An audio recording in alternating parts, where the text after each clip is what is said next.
Arizona Territory, 1870. The summer heat pressed down on the Dragoon Mountains like a heavy blanket, distorting the horizon in rippling waves. Madeleine Mann wiped her brow with the back of her hand, adjusting the wide-brimmed hat that shielded her fair skin from the merciless sun. At 20 years old, she had grown accustomed to the harsh landscape of the Arizona Territory, so different from the lush forests of her childhood home in Bavaria. "You shouldn't be wandering so far from town, Miss Mann," Mr. Holloway, her father's business associate, had warned her that morning.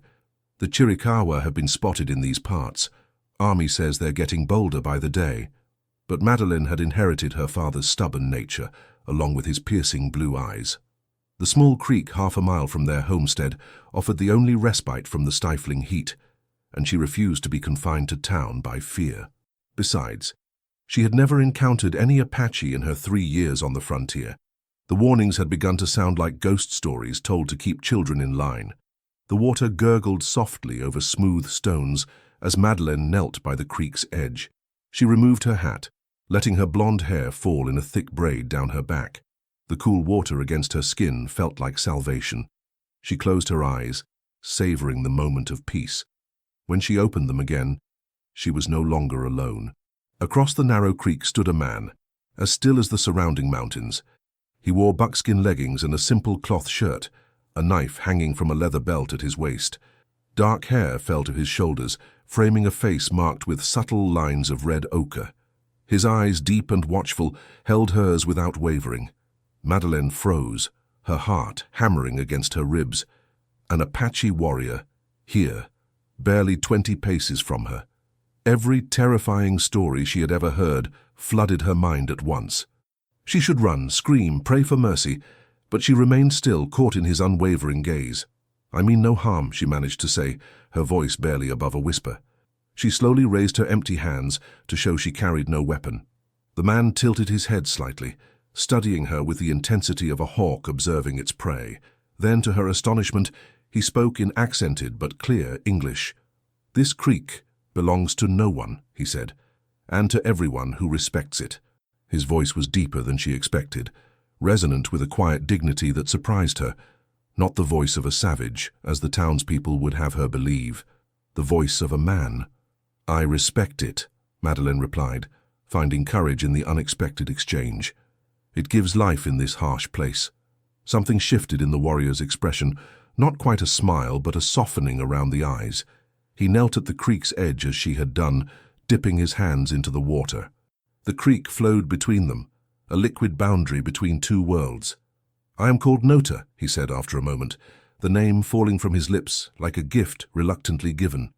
Propriety dictated that Madeleine should flee, that engaging in conversation with an Apache man was not just dangerous but scandalous. Yet something in his measured movements, in the careful distance he maintained, told her she was in no immediate danger. "Madeleine," she offered in return, the German pronunciation of her name feeling strangely intimate in this desolate place. Notah nodded once, accepting her name without comment. He filled a small water skin, then stood in one fluid motion. "You should return to your people before the sun begins its descent," he said. "Others of my tribe might not understand your presence here." "Are you warning me?" Madeleine asked, surprised by his concern. "I am telling you what is," he replied simply. "These mountains have seen too much blood already." Before she could respond, he turned and moved into the scrub brush with such quiet efficiency that within moments it was as if he had never been there at all. Only the faint disturbance of dust where he had knelt confirmed to Madeleine that the encounter had not been a mirage born of heat and solitude. That night, as she helped her father with the ledgers in their small trading post, Madeleine found her thoughts returning to the creek, to the man called Notah. His eyes had held something she couldn't name, a weariness perhaps, or a wisdom beyond his years. She guessed him to be no more than 5 or 6 years her senior, yet he carried himself with the gravity of an elder. "You're distracted tonight," Heinrich Mann observed, peering at his daughter over wire-rimmed spectacles. Her father's German accent had thickened with the years rather than faded, as if clinging to the homeland he would never see again. "Something troubling you, Liebling?" Madeleine shook her head, knowing she could never speak of her encounter. Her father was more tolerant than most settlers, dealing fairly with the occasional Apache who came to trade, but he would be horrified to know his daughter had been alone with a warrior. "Just tired," she lied, closing the ledger with deliberate care. "And the heat gives me strange dreams." Heinrich nodded sympathetically. "This land is not meant for people like us," he said, not for the first time. "But we make our way as best we can, yeah?" "Yes, father," Madeleine replied automatically, her mind still by the creek, still caught in that moment of unexpected understanding across an impossible divide. 3 days later, she returned to the creek. She told herself it was the heat driving her there, nothing more. Certainly not the hope of another encounter, another glimpse into a world so different from her own. Such thoughts were foolish, dangerous even. And yet, she found herself lingering longer than necessary, her eyes scanning the opposite bank with poorly disguised anticipation. He did not appear that day nor the next. A week passed and Madeleine convinced herself that the encounter had been singular, unrepeatable. Life returned to its predictable rhythm, helping her father at the trading post, attending the small church services on Sundays, politely declining the clumsy courtship attempts of the blacksmith's son. Then, on a day when storm clouds gathered over the mountains, promising rare and precious rain, she found a small bundle on the flat rock where she often sat by the creek. Wrapped in a square of deerskin was a bracelet of intricately woven horsehair, adorned with 3 small turquoise beads. No note accompanied it, none was needed. She slipped it onto her wrist, hiding it beneath the cuff of her sleeve before returning home. That night, the rain fell in sheets, transforming the dusty yard outside their cabin into mud. Madeleine stood at the window, watching lightning split the sky and touch the bracelet beneath her sleeve. Somewhere in these mountains, Notah was taking shelter from the same storm. The thought brought a warmth to her chest that she dared not examine too closely. 2 days later, she left a gift of her own, a small book of German poetry, its pages worn thin with reading. She tucked a pressed wildflower between the pages, knowing he might not understand the words, but hoping he would understand the gesture. An exchange, a bridge across the divide. Thus began a silent conversation between them, carried out in small tokens left by the creek. A smooth stone carved with symbols she couldn't decipher. A handkerchief embroidered with her initials. A small pouch of fragrant herbs, a ribbon from her hair. Weeks passed before they met again in person. The August sun had begun its descent behind the mountains, painting the landscape in gold and amber, when Madeleine heard the soft scuff of footsteps behind her. She turned, already knowing who she would find. "You risk much by coming here so often," Notah said by way of greeting. He wore the bracelet she had left for him last week, a simple thing of braided leather with a small silver bead, one of her few treasures from Germany. "As do you," she countered, noting how the setting sun caught the planes of his face, illuminating the quiet strength there. "Perhaps," he conceded with the ghost of a smile, "but I was born to this land. It knows me, hides me when needed." "And does it hide me as well?" Madeleine asked, emboldened by his presence. Notah shook his head. "You shine too brightly here," he said, his eyes reflecting the last light of day, "like a star fallen to earth." The poetry of his words caught her by surprise, sending a flush of warmth to her cheeks. No man had ever spoken to her this way, not the eager young settlers seeking a wife, nor the rough soldiers who passed through town with their crude compliments. "Will you sit with me?" she asked, gesturing to the flat rock large enough for 2. "Just for a moment before the light fades." Hesitation flickered across his features. Then, with a nod, he joined her, maintaining a careful distance between them. They sat in silence as the colors deepened around them, the mountains turning purple against the darkening sky. "My people believe the mountains hold the spirits of our ancestors," Notah said finally. "They watch over us, guide us through difficult times." "My father says God is everywhere," Madeleine replied. "In the mountains, the creeks, even the dust beneath our feet. Perhaps they speak of the same thing, only in different words." Notah considered this, his profile strong against the twilight. "Perhaps," he allowed, "but your people's God seems to favor the taking of land that is not theirs." The words held no accusation, only a simple statement of fact that Madeleine could not refute. "Not all settlers wish to take," she said softly. "Some wish only to live in peace." "Peace," Notah repeated, the word sounding strange on his lips. "I have known little of it in my lifetime. The white man's soldiers have been pushing us from our lands since before I could walk." They make promises on paper, then break them with bullets. I'm sorry, Madeleine said, knowing the inadequacy of the words even as she spoke them. Notah turned to her then, his eyes searching hers in the fading light. You have nothing to apologize for, Madeleine Mann. You did not make this world as it is. The sound of her name in his voice sent a shiver through her that had nothing to do with the evening chill. No, she agreed, but I live in it, benefit from it, even as you suffer for it. For a long moment he said nothing, simply regarding her with an expression she couldn't read. Then, with deliberate slowness, he reached out and took her hand in his. His skin was warm and calloused, his grip gentle but sure. It was the first time they had touched, and Madeleine felt the contact like fire racing up her arm. In another world, he said quietly. In another time. He did not finish the thought. He didn't need to. The weight of everything unsaid hung between them, as tangible as the hand holding hers. In the distance, a coyote called to the rising moon, its lonely cry echoing off the canyon walls. Notah released her hand and stood in one fluid motion. I must go, he said. My absence will be noticed. Madeleine nodded, unable to trust her voice. As he turned to leave, she found her courage again. Will I see you? She asked, the question encompassing so much more than its simple words. Notah paused, looking back at her with an intensity that took her breath away. Some paths once crossed cannot be forgotten, he replied. Until we meet again, Madeleine Mann. Then he was gone, melting into the gathering darkness like a shadow returning to its source, leaving Madeleine alone with the night and the knowledge that her heart had crossed a boundary from which there could be no return. September brought no relief from the heat, only the promise of it in cooler mornings that surrendered too quickly to the relentless sun. The trading post grew busier as ranchers and miners prepared for the eventual change of seasons, and Madeleine found herself with fewer opportunities to slip away to the creek. Still, she managed to visit their meeting place every few days, sometimes finding small tokens from Notah, sometimes leaving her own. Their meetings became more frequent, though never predictable, always at dusk, when the failing light provided some cover, and never for more than an hour.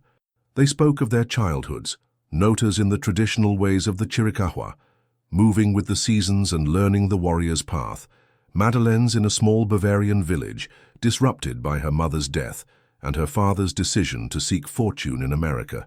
He believed the stories, she explained one evening, as they sat beneath the spreading branches of a mesquite tree. Streets paved with gold, land for the taking, a new beginning. And did he find his new beginning? Notah asked, his shoulder close enough to hers that she could feel the warmth radiating from him. Madeleine sighed. He found hard work and disappointment mostly. The trading post provides enough, but his dreams were larger.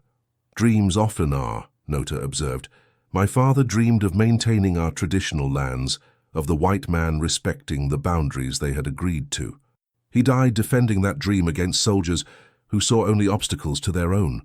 The pain in his voice was raw, even years after the loss.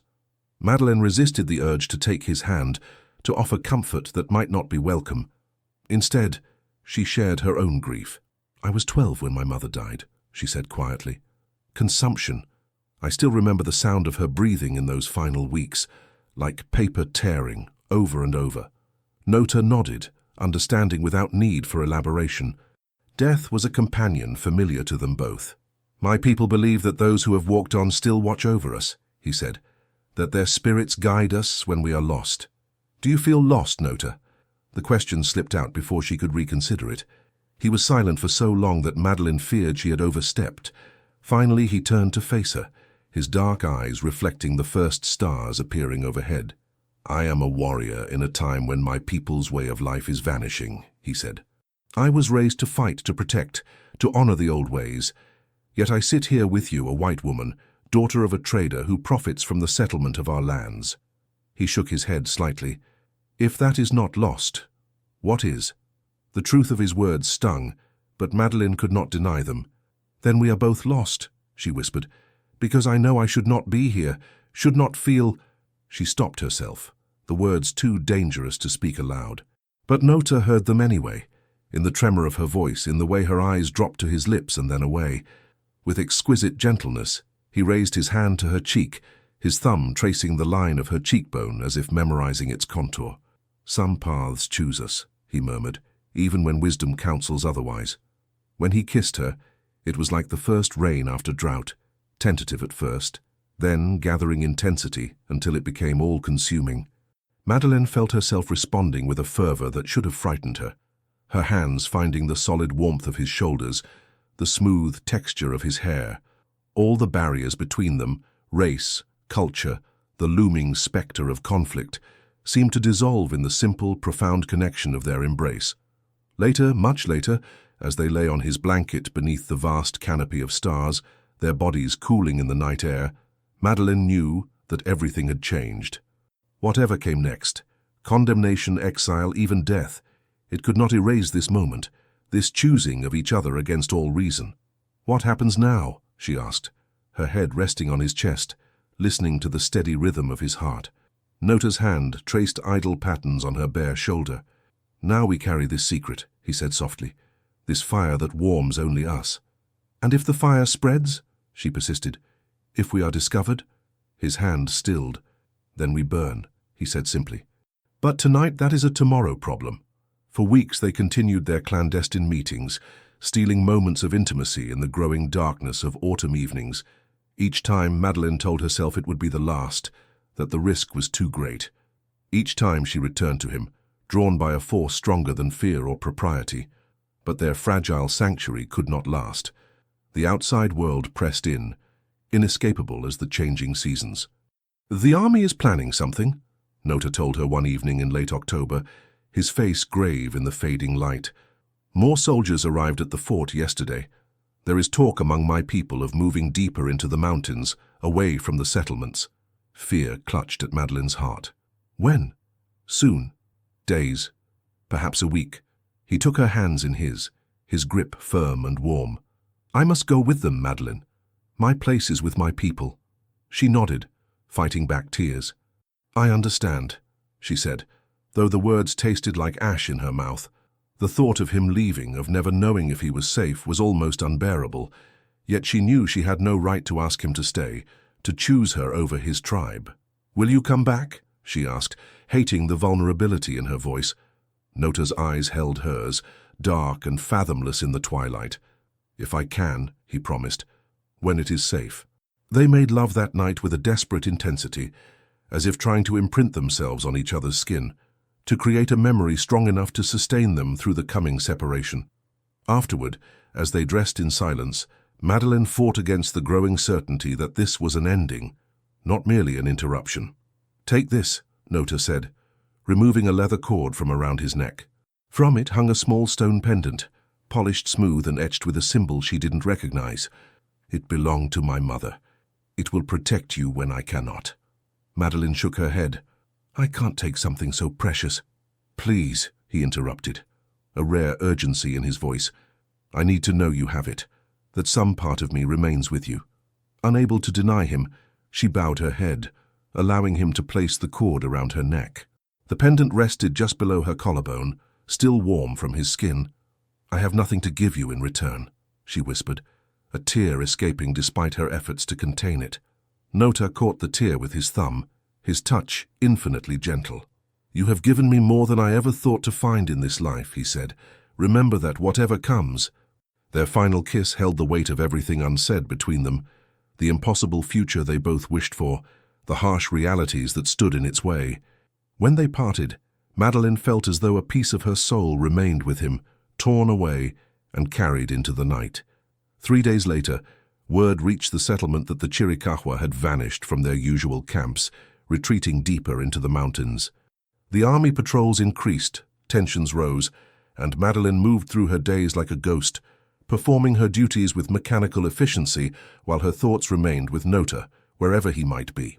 2 weeks after his departure, the first signs appeared: a persistent nausea in the mornings, a strange sensitivity to smells, a weariness that seemed bone-deep.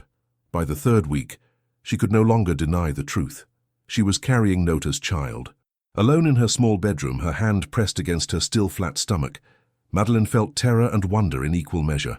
A child, their child, a living embodiment of their forbidden love, growing within her even as its father fought for survival in the mountains. She had no illusions about what this meant. Once her condition became apparent, she would face ostracism at best, violence at worst. A white woman carrying an Apache baby would find no acceptance in the settlement, not even from her own father. And Notah was beyond her reach, with no way to inform him that he was to be a father. For the first time since her mother's death, Madeleine allowed herself to weep openly, her tears falling for everything that might have been and everything that could never be. When the storm of emotion passed, she sat up, wiping her face with determination. She was not the first woman to face such a choice, nor would she be the last. She would find a way forward, for herself and for the child who deserved a chance at life, regardless of the circumstances of its conception. As the days shortened toward winter, Madeleine crafted her plan with careful deliberation. She had saved a small amount of money from her work at the trading post. It wouldn't last long, but perhaps long enough to get her to California, where she might find work and anonymity in one of the larger cities. She began setting aside provisions, planning her escape before her condition became obvious to others. But fate, as it often does, intervened in unexpected ways. Heinrich Mann fell ill with pneumonia as November turned to December, the infection settling deep in his lungs despite Madeleine's desperate nursing. By Christmas he was gone, leaving her alone in a hostile land with a secret growing more difficult to conceal by the day. The settlement, for all its harshness, rallied around the bereaved daughter. Mrs. Holloway brought food and offered company. The blacksmith's son, still harboring hopes despite Madeleine's previous rejections, helped with the heavy work around the trading post. For a few weeks, their kindness made her reconsider her plans to leave.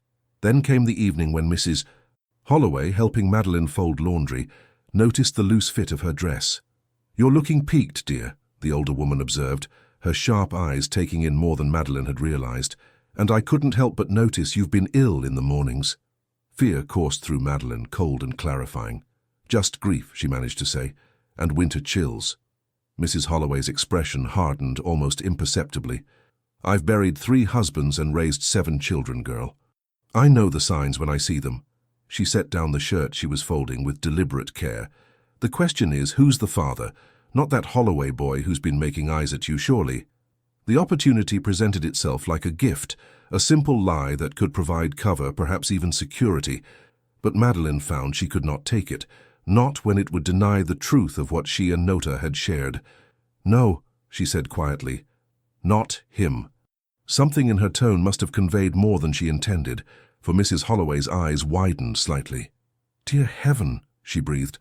"Tell me it isn't what I'm thinking. Tell me you haven't been with one of those—" She couldn't bring herself to finish, but the disgust in her voice was unmistakable. Madeleine lifted her chin, a sudden calm descending over her. "His name is Notah," she said, the words like stones dropping into still water. "And I love him." The slap came without warning, stinging her cheek and snapping her head to the side. "Stupid, foolish girl," Mrs. Holloway hissed. "Do you have any idea what you've done? What will happen when people find out?" Madeleine touched her cheek, the pain already fading beneath the cold certainty of what must happen next. "I know exactly what I've done," she replied, her voice steady. "And I know I must leave this place." Mrs. Holloway stared at her, conflict evident in her lined face. For a moment, Madeleine thought she might offer help after all. Then the older woman gathered her shawl around her shoulders and moved toward the door. "I'll give you until morning," she said, her voice cold, "for your father's sake. After that, I cannot be responsible for what follows." The door closed behind her with a terrible finality. Madeleine moved quickly, abandoning her carefully laid plans in favor of immediate action. She packed what she could carry: clothing, food, her small store of money, and the few mementos of her parents that could fit in her bag. By midnight, she had saddled her father's old mare and loaded her meager possessions. As she prepared to mount, a voice came from the darkness. "Where will you go?" She whirled to find Thomas Holloway, the blacksmith's son, standing at the edge of the yard. How long he had been watching, she couldn't guess. "Thomas," she acknowledged, her hand instinctively moving to cover her stomach. "Your mother told you then." He stepped closer, his young face troubled in the moonlight. "Not everything, but enough." He glanced at her packed horse. "You can't just ride off alone, not in your condition, not in winter. "I have no choice," Madeleine replied, surprised by the gentleness in his voice where she had expected condemnation. Thomas hesitated, then reached into his coat pocket and withdrew a small pouch. "Take this," he said, holding it out to her. "It's not much, but it might help." Stunned, Madeleine accepted the offering. The weight of coins was unmistakable. "Why would you help me?" she asked. "After what I've done?" Thomas looked away, embarrassed. "My sister," he said quietly. 2 years ago, a Navajo man who worked the silver mines. She died trying to get rid of the baby on her own. His eyes, when they met hers again, held a grief that echoed her own. "I won't have that happen to you, Madeleine." Tears pricked at her eyes, unexpected kindness more difficult to bear than cruelty. "Thank you," she whispered. He nodded once, then gestured south. "Head for Tucson," he advised. "Ask for Sister Maria at the mission. Tell her Thomas Holloway sent you. She helped my sister, for a time at least. She won't turn you away." With his help, Madeleine mounted the horse, adjusting her skirts over the saddle. "Your mother will be angry," she said.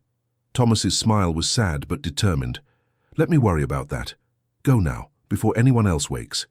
As she rode away from the only home she had known in America, Madeleine felt the weight of Notah's pendant against her skin. South to Tucson, to an uncertain future, with a child of mixed blood in a world that had no place for either of them. But a future nonetheless, one she would fight for with every ounce of strength she possessed. Behind her the settlement slept on, unaware that one of its daughters had chosen a different path, one that led away from safety and acceptance, toward the unknown terrain of a love that transcended boundaries and a hope that defied expectations. The desert night enfolded her, cold and clear and vast with possibilities. The mission of San Xavier del Bac rose from the desert like a mirage, its white walls gleaming in the winter sunlight. After 5 days of hard travel, sleeping rough and rationing her meager supplies, Madeleine nearly wept at the sight of it. Her body ached from the journey, the first trimester of pregnancy compounding her exhaustion. Sister Maria proved to be exactly as Thomas had described, stern but compassionate, a woman who had seen too much of life's cruelties to be easily shocked. When Madeleine explained her situation, omitting only Notah's name and tribal affiliation, the elderly nun simply nodded. "You are not the first to come to us this way," she said, her accent revealing her Spanish origins. "Nor will you be the last. We have a small room where you can stay until the child comes." "And after?" Madeleine asked, cradling the cup of broth the nun had provided. Sister Maria's weathered face softened slightly. "That depends on you, child. Some leave their babies with us and return to their old lives. Others stay and work at the mission. A few move on, children in tow, to places where questions are fewer." She studied Madeleine with shrewd eyes. "Which will you choose, I wonder?" Madeleine's hand moved instinctively to her stomach. "I will keep my child," she said firmly, "whatever comes." The nun nodded, approval flickering briefly across her features. "Rest tonight," she said, rising from the simple wooden table. "Tomorrow we will discuss how you can earn your keep while you are with us." Life at the mission settled into a routine of work and prayer. Madeleine helped in the kitchen, assisted with the education of the local children, and mended clothing for the small community of nuns and priests. Her German efficiency and willingness to tackle any task quickly earned her a place of respect, if not quite acceptance. As her belly swelled with new life, she found herself drawn to the mission's small library, reading everything she could find about the Apache people. Most accounts were written by white settlers or soldiers, filled with prejudice and misunderstanding, but occasionally she gleaned fragments of truth about their customs, beliefs, and struggles. In these pages, she searched for Notah, trying to understand the world that had shaped him, the traditions that had formed his character. At night, alone in her narrow bed, she spoke to the child growing within her, telling stories of its father's courage, his gentleness, the depth of his love for the land. She promised the baby that somehow, someday, it would know both sides of its heritage, even if she had to teach them herself from books and memories. As spring turned to summer, tensions between the army and the Apache intensified.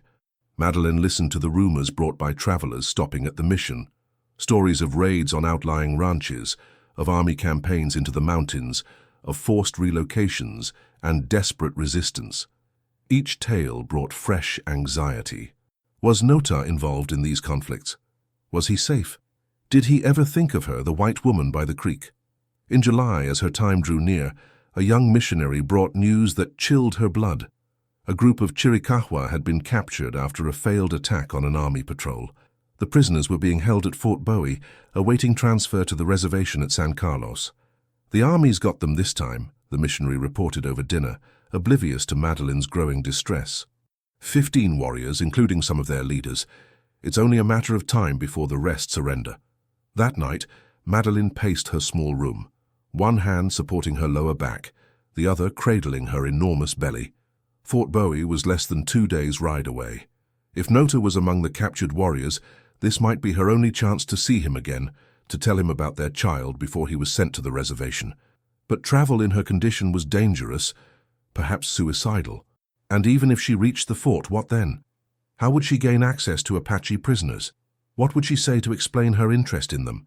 The baby kicked vigorously, as if sensing her agitation.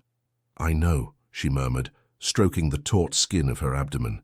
"I know you want to meet your father, but we must be patient, little one." Her patience was tested sooner than expected.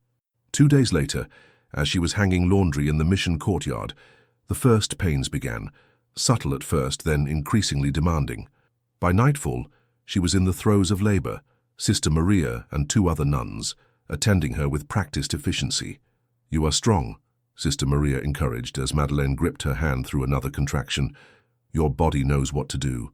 Trust it." The pain was beyond anything Madeleine had imagined, a force of nature sweeping through her in relentless waves. She thought of her mother, of the women in her Bavarian village, of countless Apache women giving birth in circumstances far more primitive than these. Their strength flowed into her, a lineage of female endurance spanning cultures and centuries. As dawn broke over the desert, painting the mission walls with gold, Madeleine's son entered the world with a powerful cry. Sister Maria placed the squirming, red-faced infant on his mother's chest, where he immediately began rooting for sustenance. "He knows what he wants," the nun observed with a rare smile. "A strong boy." Exhausted but exultant, Madeleine examined her child through tears of joy. His skin was lighter than Notah's, but darker than her own, a perfect blending of their bloodlines. A wisp of black hair curled damply against his forehead. When he finally opened his eyes, she gasped at the intensity of his gaze, so like his father's, deep and knowing. "Matthew," she whispered, the name she had chosen months ago. "Matthew Notah Mann." Sister Maria raised an eyebrow at the unusual middle name, but made no comment as she recorded the birth in the mission's registry. The weeks that followed were a blur of feeding, changing, and snatching sleep whenever possible. Madeleine discovered reserves of strength she hadn't known she possessed, adapting to motherhood with determined grace. Matthew proved to be a good-natured baby, his cries purposeful rather than fretful, his dark eyes taking in the world with a solemnity that sometimes made his mother laugh. "You are an old soul, my love," she told him, as she bathed his small body in a basin of warm water, "just like your father." As summer waned, Madeleine began making plans for their future. She could not stay at the mission indefinitely, relying on charity. Matthew deserved a proper home, and Notah. Chapter 3, Worlds Apart, continued. As summer waned, Madeleine began making plans for their future. She could not stay at the mission indefinitely, relying on charity. Matthew deserved a proper home and education, a chance at the life that circumstances had conspired to deny his parents. Tucson, growing rapidly as the railroad approached, seemed the most logical destination. Large enough to offer anonymity, small enough to be manageable for a woman alone. With Sister Maria's help, Madeleine secured a position as a teacher's assistant at a small school on the outskirts of town, along with lodging in a modest boarding house that accepted children. "You understand that life will not be easy," Sister Maria cautioned as they discussed the arrangements. "A woman alone with a child of mixed blood will face difficulties." Madeleine lifted her chin, determination hardening her resolve. "We have already faced difficulties. We will face more. But we will face them together." The nun studied her for a long moment, then nodded with grudging approval. "You have changed since you came to us, Madeleine Mann. There is steel in you now." "Not changed," Madeleine corrected gently. "Revealed. The steel was always there, waiting for its purpose." She glanced down at Matthew, sleeping peacefully in her arms. Now, I have found it. By October, they were settled in Tucson. Madeleine's rooms above the milliner's shop were small but clean, with a window that caught the morning sun. The school where she worked catered primarily to the children of merchants and ranchers, but also included a few Mexican and Pima Indian students whose parents could afford the modest fees. The headmistress, Mrs. Abernathy, was a forward-thinking widow from Boston who cared more for Madeleine's competence than her personal history. "Your son has unusual coloring," was all she said when Madeleine arrived for her interview, Matthew bundled in a sling across her chest. "He will be welcome here when he is old enough for lessons." For nearly 2 years, they carved out a life of quiet dignity in Tucson. Madeleine taught English and basic arithmetic to the younger children during the day and took in mending work in the evenings to supplement her meager income. Matthew grew from an observant infant to a curious toddler, his mixed heritage increasingly evident in his features, his mother's blue eyes set in a face that otherwise strongly favored his father. The other boarders in their building maintained a polite distance, not unfriendly but not truly welcoming either. Madeleine found companionship instead with Elena Vasquez, a young Mexican widow who ran the small cafe below the milliner's shop. Elena had a daughter, Lucia, just a few months older than Matthew, and the children played together while their mothers worked. If Elena wondered about Matthew's father, she never asked, respecting the boundaries Madeleine had established. Of Notah there was no word. Occasionally travelers would bring news of Apache movements, of conflicts with settlers or the army, of groups being relocated to the San Carlos reservation. Madeleine listened to these accounts with carefully concealed interest, searching for any mention that might indicate Notah's fate. But the reports were always vague, focusing on troop movements and casualty numbers rather than individual warriors. At night after Matthew was asleep, she would sometimes take out the stone pendant Notah had given her, running her fingers over its smooth surface and wondering if he was still alive, still fighting for his people's freedom. She told herself that she would know somehow if he had died, that she would feel the severing of the connection that still bound them across the miles and months of separation. As Matthew's 3rd birthday approached in the summer of 1873, rumors began circulating through Tucson of peace negotiations between the army and several Apache bands. The territorial governor, it was said, had arranged for representatives from the various tribes to meet with officials in a neutral location to discuss terms for a more permanent resolution to the ongoing conflicts. "They say some of the Chiricahua have agreed to come in," Mrs. Abernathy mentioned one afternoon as she and Madeleine prepared the classroom for the following day. "After 3 years of fighting, can you imagine?" Madeleine's hands stilled on the slate she was cleaning. "Where?" she asked, striving for casual interest. "Where will they meet?" "At Mission San Xavier, I believe, neutral ground." Mrs. Abernathy shook her head slightly. "Though I doubt much will come of it. Too much blood has been spilled on both sides." That night, Madeleine could not sleep. Mission San Xavier, the very place where Matthew had been born, less than a day's journey from Tucson. If the Chiricahua were truly sending representatives, might Notah be among them? The possibility, however remote, set her heart racing with equal parts hope and terror. What would he think of her now? Of the child he had never known existed? Would he even want to know about Matthew, a son born of a relationship that had violated the traditions of both their peoples? In the small bed beside hers, Matthew slept peacefully, one arm flung above his head in childish abandon. His face in repose highlighted the strong resemblance to his father, the high cheekbones, the straight line of his nose, the determined set of his jaw. He deserved to know his heritage, to meet the man whose blood flowed in his veins. And Notah deserved to know that he had a son, regardless of what might come after. Decision made, Madeleine began planning. She arranged for Elena to watch Matthew for a day. "A personal matter at the mission," she explained vaguely.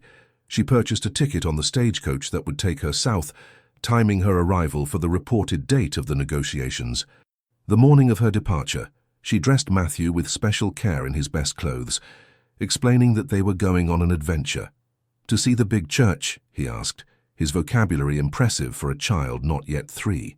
"Yes, mi hijo," she replied, using Elena's affectionate term for him. "And perhaps to meet someone very important." Matthew's blue eyes, so like her own, widened with interest. "Who, Mama?" Madeleine hesitated, unwilling to promise what she could not guarantee. "We shall see," she said finally, "but first we must catch the stage." The journey to San Xavier passed in a blur of dust and anticipation. Matthew, excited by his first stagecoach ride, peppered her with questions about everything they saw: the distant mountains, the saguaro cacti standing like sentinels against the sky, the occasional ranch houses with their windmills turning lazily in the desert breeze. As they approached the mission, Madeleine could see that something unusual was indeed occurring. Army wagons were parked in the courtyard, soldiers standing at ease nearby. A small group of Apache men sat in the shade of a ramada some distance from the soldiers, their posture alert despite their seemingly relaxed position. Madeleine's heart hammered against her ribs as she scanned the group, searching for a familiar figure among the warriors. 7 men, all dressed in a mixture of traditional clothing and items clearly obtained through trade with settlers. Their faces were impassive, giving nothing away of their thoughts as they observed the activity around them. And there, sitting slightly apart from the others, his back straight and his gaze steady, was Notah. 3 years had changed him. New lines bracketed his mouth, and a thin scar ran along his left cheekbone where no mark had been before. He looked leaner, harder, the last vestiges of youth burned away by war and hardship, but his eyes were the same, deep, thoughtful, seeing more than they revealed. Madeleine's steps faltered as the stage pulled up to the mission. She had imagined this moment countless times, rehearsed what she would say, how she would approach him. Now that it was actually happening, all her careful preparations evaporated, like morning dew under the desert sun. "Mama?" Matthew tugged at her hand, sensing her sudden tension. "Are you sad?" She looked down at her son, their son, and found her courage again. "No, my love," she said softly. "Not sad, just remembering." They disembarked from the stage, Madeleine nodding politely to the soldiers who glanced their way with mild curiosity. A white woman and a child arriving at the mission during peace talks was unusual, but not remarkable enough to warrant intervention. She guided Matthew toward the mission entrance, deliberately taking a path that would bring them closer to the Apache delegation. As they approached, one of the warriors noticed them, his eyes narrowing slightly at Madeleine's fair coloring. He murmured something to his companions, and as one they turned to observe the newcomers. Notah, following their gaze, went utterly still when he saw her. For a moment that seemed to stretch into eternity, they simply looked at each other across the dusty courtyard. Then, with deliberate care, Notah rose to his feet and inclined his head in a gesture that might have been greeting or simply acknowledgement. Madeleine returned the nod, then knelt beside Matthew. "Wait here with me for a moment," she said quietly. "I need to speak with someone." The boy's gaze had already found the Apache men, his natural curiosity evident in the tilt of his head. "The Indians?" he asked louder than she would have liked. "Yes," she confirmed, noting how Notah's expression shifted at the sound of the child's voice. "They are Apache, very brave warriors." Matthew considered this information with solemn intensity. "Like in your stories?" he asked. A lump formed in Madeleine's throat. "Yes, exactly like in my stories." She had told him bedtime tales of Apache hunters and warriors, of their connection to the land and their struggle to protect it. Sanitized versions, appropriate for a child, but always featuring a brave warrior who bore a striking resemblance to Notah. It had been her way of keeping his father present in his life, even in absence. Across the courtyard, Notah said something to his companions, and then, to Madeleine's surprise, began walking toward them.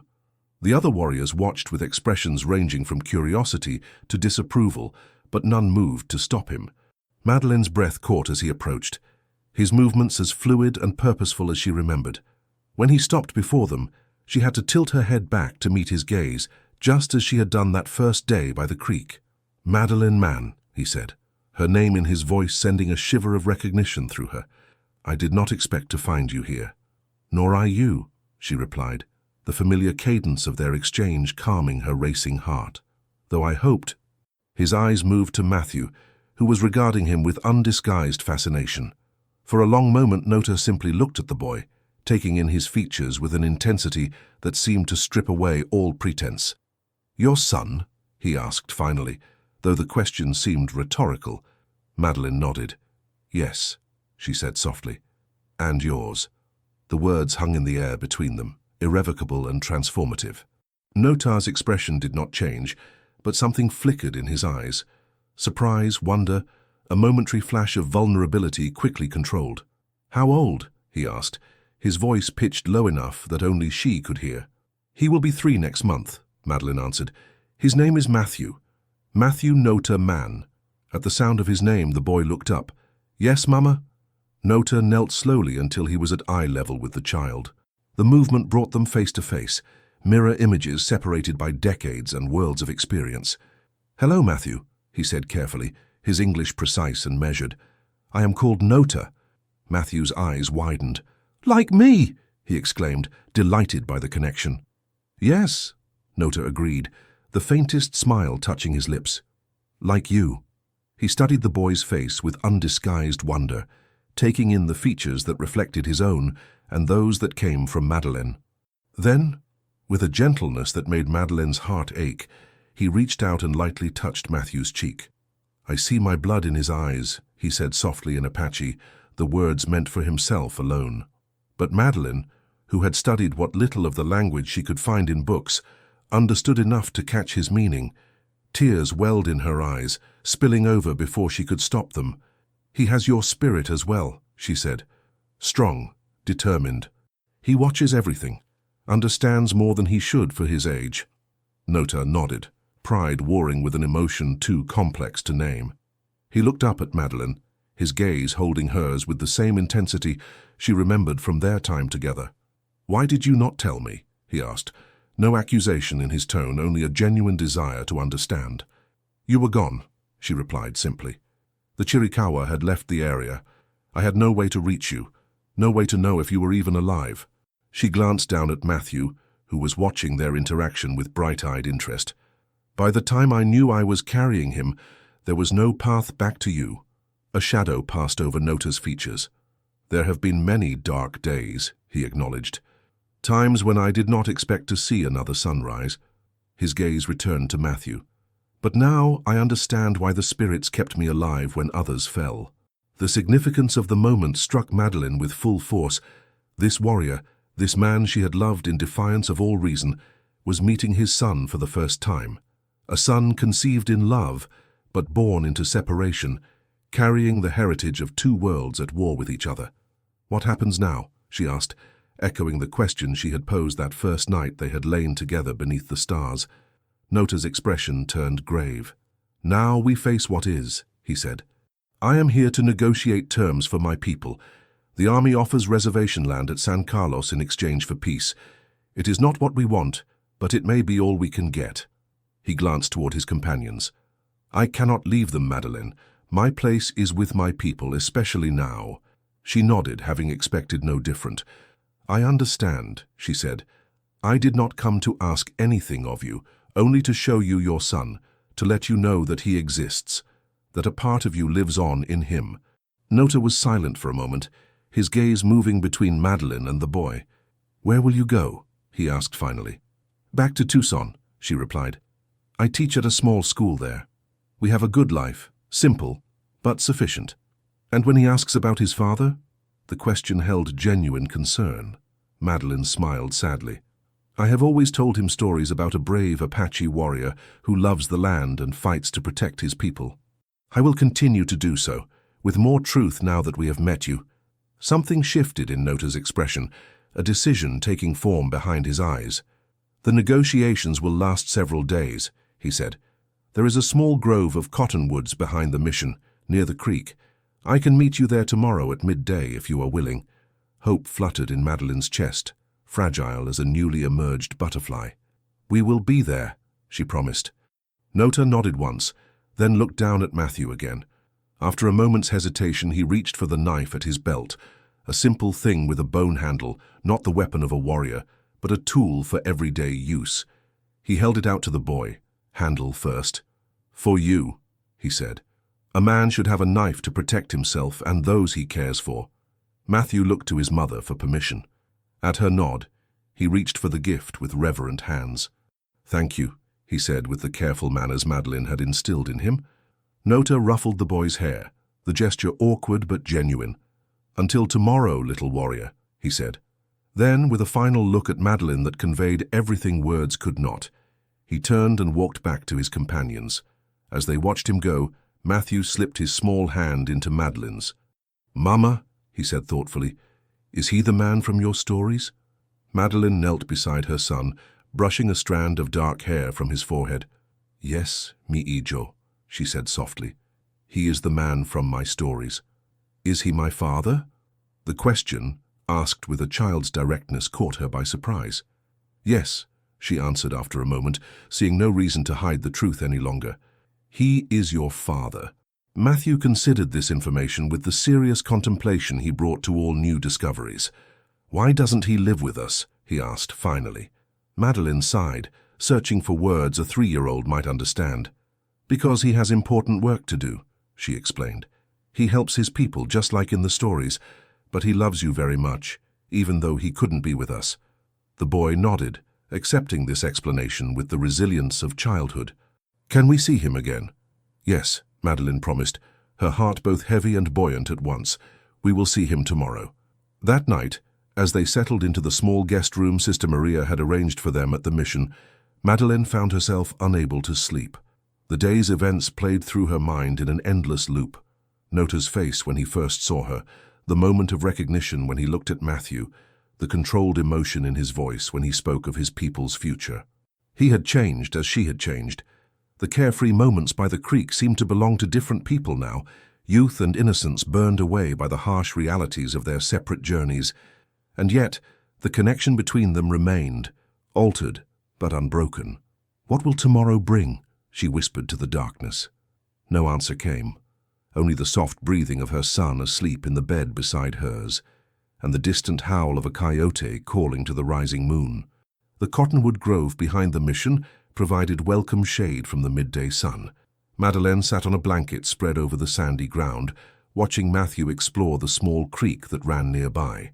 He had rolled his pant legs to his knees and waded into the shallow water, fascinated by the tiny fish darting between the stones. "Be careful not to go deeper," she called, though she knew the water barely reached his ankles at its deepest point. "I'm being careful, Mama," he assured her with the confidence of a child who believes himself invincible.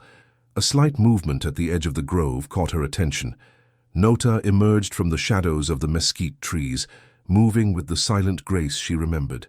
He had changed from the formal attire of yesterday's negotiations into simpler clothing, a cotton shirt and buckskin leggings that reminded her of their first meeting. Matthew, intent on his aquatic discoveries, hadn't noticed the newcomer.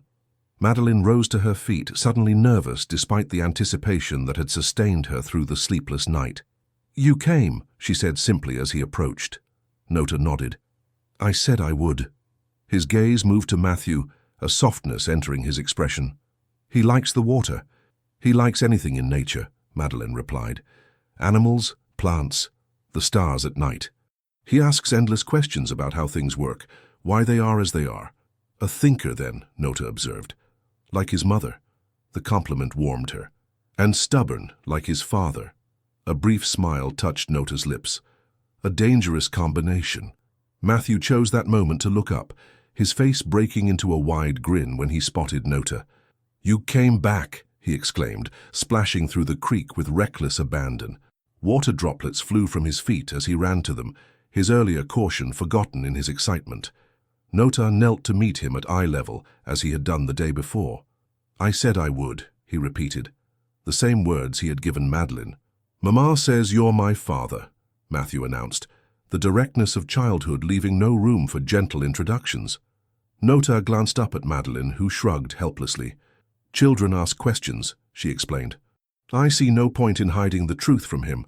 Turning back to Matthew, Notah nodded solemnly. "Yes," he confirmed, "I am your father." The boy's brow furrowed in concentration. "But you don't live with us." "No," Notah agreed. "I live with my people, the Chiricahua Apache." "In the mountains?" Matthew asked, remembering details from his mother's stories. "Sometimes in the mountains, sometimes in the valleys. We move with the seasons, following the deer and the ripening of the fruits." Matthew's eyes widened with interest. "Like camping?" Notah smiled, a genuine expression that transformed his serious face. "Yes, a bit like camping. But it is our way of life, not just for pleasure. Can I come see? The question hung in the air, innocent and impossible all at once. Notah's smile faded. Perhaps someday, he said carefully, when you are older and when there is peace between my people and the white settlers. Sensing the change in mood, Madeleine intervened. Matthew, why don't you show your father what you found in the creek? Eager to share his discoveries, the boy grabbed Notah's hand without hesitation and pulled him toward the water. There are tiny fish, he explained excitedly, and rocks with sparkles and a frog that jumped away when I tried to catch him. Notah allowed himself to be led, his large hand engulfing Matthew's small one. The sight of them together, dark heads bent over the creek, the man pointing out details the child had missed, their profiles so similar it made her heart ache, brought tears to Madeleine's eyes. This was what might have been, in another world, another time. For over an hour they remained by the creek, Notah teaching Matthew the Apache names for the plants and animals they encountered, the boy absorbing the new words with eager curiosity. Madeleine watched from the blanket, content to let them forge their own connection without her mediation. Eventually, Matthew's energy began to flag, the excitement and heat of the day taking their toll. He returned to the blanket and curled up against Madeleine's side, thumb in mouth, a habit he was usually too proud to indulge in public. "Tired, mi hijo?" she asked softly, stroking his hair. He nodded, eyes already heavy-lidded. "Just a little rest," he murmured, the words slurring with approaching sleep. Within minutes he was breathing deeply, his small body relaxed in complete trust. Notah, who had followed more slowly, sat down on the blanket's edge, his gaze fixed on his sleeping son. "He is remarkable," he said quietly. Madeleine smiled. "He is," she agreed, though I may be biased in that assessment. They sat in companionable silence for a time, the only sounds the rustling of leaves overhead and Matthew's soft breathing. Finally, Notah spoke again, his voice low to avoid waking the boy. "The negotiations are not going well," he said. "The army offers land that cannot support our people, restrictions that would destroy our way of life.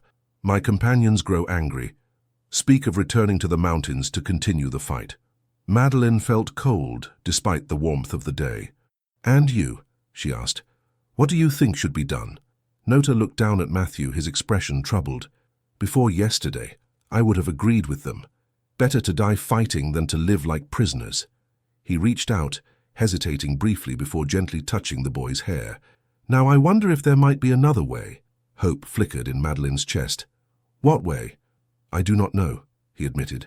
"But I know that I want my son to live in a world where he is not forced to choose between his father's people and his mother's, where he can be proud of both bloodlines that flow in his veins." The words echoed Madeleine's own deepest wishes. "That is what I want for him as well," she said, "but I don't know if such a world exists even now." Notah's gaze met hers, direct and unflinching. "Then perhaps we must help create it," he said, "starting with ourselves." The implication of his words hung between them, too fragile to grasp directly. Madeleine forced herself to breathe evenly, to not rush ahead with hope that might prove unfounded. "What are you saying, Notah?" He looked away, toward the distant mountains that had sheltered his people for generations. "I am saying that seeing you again, meeting my son, it has changed something in me, shifted what I thought was fixed." His hand moved to the leather cord around his neck, a twin to the one Madeleine still wore. "I told you once that some paths once crossed cannot be forgotten. I find that to be true still." Madeleine's heart pounded so loudly she was certain he must hear it. "We crossed paths 3 years ago," she said carefully. "Much has changed since then." "Yes," he agreed. "We are both different now. You are a mother, stronger than the girl I knew by the creek. I am a man who has seen too much death, who grows weary of fighting battles that cannot be won." He turned back to her, his gaze steady. "But some things have not changed, Madeleine Mann." The use of her full name, as he had always addressed her, brought a rush of memories. Moonlight on water whispered words beneath the stars, the feeling of coming home in his arms. "No," she whispered. "Some things have not changed." Matthew stirred between them, murmuring something incomprehensible before settling back into sleep. They both looked down at him, this living bridge between their worlds. "What happens now?" Madeleine asked, the familiar question carrying new weight. Notah considered for a long moment before answering. "I must return to the negotiations," he said finally. "Try once more for terms that my people can accept with dignity. But when it is done, whether in peace or continued conflict," he paused, seeming to gather courage, "I would like to see you again, both of you." "In Tucson?" Madeleine asked, hardly daring to believe what she was hearing. "Perhaps," he said, "or elsewhere, if that would be better. Somewhere we could talk about possibilities." The deliberate vagueness of his words did not mask their significance. He was offering a door, slightly ajar, to a future neither of them had dared imagine. "We will be wherever you can find us," Madeleine promised. "Whenever you are ready." Notah nodded, a decision made. He reached into a small pouch at his belt and withdrew an object, holding it out to her. "For Matthew," he said, "when he is older." In his palm lay a carved wooden figure, a horse in mid-gallop, its lines clean and expressive despite its small size. The craftsmanship was exquisite, every muscle and flowing mane rendered with loving attention to detail. "Did you make this?" Madeleine asked, accepting the gift with reverent hands. "During the long nights at the negotiations," Notah confirmed, "when I could not sleep for thinking of him." The simple admission and the evidence of care it represented moved Madeleine deeply. "He will treasure it," she said, "as I will treasure the memory of today." Notah's eyes held hers, speaking what words could not fully express. Then, with gentle care, he leaned forward and pressed his lips to her forehead, a benediction, a promise, an acknowledgement of all that lay between them. "Until we meet again," he murmured, the familiar farewell carrying new hope. As he rose to leave, Matthew stirred once more, his eyes fluttering open. "Are you going?" he asked sleepily, reaching out a small hand. Notah knelt beside him, taking the offered hand in his own. "For now," he said, "but not forever." The boy considered this with drowsy seriousness. "Promise." "I promise," Notah replied, the words a solemn vow. A warrior keeps his word. Satisfied, Matthew nodded and closed his eyes again, still holding his father's hand. Notah remained there for a moment longer, memorizing the feel of those small fingers trustingly curled around his own. Then, with visible reluctance, he gently disengaged and stood. "Take care of him," he said to Madeleine, though they both knew the instruction was unnecessary. "Always," she replied simply. With a final nod, Notah turned and walked away, his figure gradually blending with the shadows of the mesquite trees until he was gone from sight. Madeleine sat for a long time after his departure, one hand resting on her sleeping son's back, the other holding the carved horse. The future remained uncertain, fraught with obstacles neither of them could fully predict. The world was not kind to those who crossed its boundaries, who dared to love across the divisions of race and culture. And yet, for the first time in 3 years, she allowed herself to hope, not just for moments stolen at the edges of their separate lives, but for something more enduring, a path forward, however difficult, that they might walk together. Above her, the cottonwood leaves whispered in the afternoon breeze, their silver undersides catching the light like scattered coins. In the distance, thunder rumbled, the promise of rain in a land that thirsted for renewal. Matthew slept on, secure in the knowledge that both his parents loved him, untroubled by the complexities that would shape his life. Madeleine closed her eyes, Notah's words echoing in her mind. "I see my blood in his eyes." Their son, carrying the heritage of 2 worlds at war, might someday help build a bridge between them. It was a heavy legacy for such small shoulders, but not one he would bear alone, not anymore. She touched the pendant at her throat, its familiar weight a reminder of promises kept and those yet to be fulfilled. Whatever came next, peace or conflict, union or continued separation, they were bound together now by more than memory, by Matthew, by possibility, by the stubborn, improbable love that had brought them together against all odds and might yet forge a future none of them could fully imagine. The sky darkened as storm clouds gathered, but Madeleine did not move to seek shelter. Some moments were worth the rain. 3 months later, as winter settled over the Arizona territory, Madeleine stood at the window of her rooms in Tucson, watching the rare winter rain fall steadily from a pewter sky. Behind her, Matthew played with his wooden horse, galloping it across the floor with enthusiastic sound effects. A knock at the door brought her attention back from the hypnotic patter of raindrops against the glass. She crossed the room, adjusting her shawl against the unusual chill, and opened the door to find a familiar figure standing in the hallway. Notah wore settler's clothing, trousers, a simple shirt, a heavy coat dampened by the rain. His hair was shorter than she remembered, cut to fall just below his ears.